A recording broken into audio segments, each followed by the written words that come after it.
Hello guys, and welcome back to MS Tech Tutorials. And in today's video I'm going to be showing you guys how to upload like a custom image for your Gamerpic. And let's get started.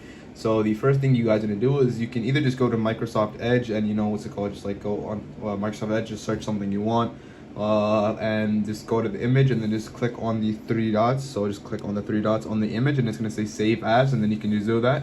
Or if you have a USB in your console and you want to like access it from the thing, like from the folder, or you can just go to your profile, just click on your profile, my profile, go over to customize profile, and then go to change avatar or change Gamerpic, sorry.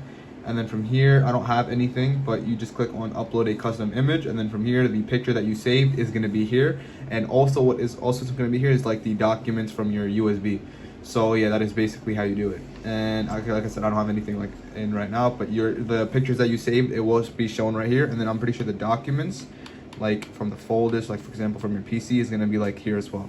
And yeah, that is it for the video. Thank you guys for watching. Make sure to give the video a thumbs up, subscribe to the channel, and have a great day.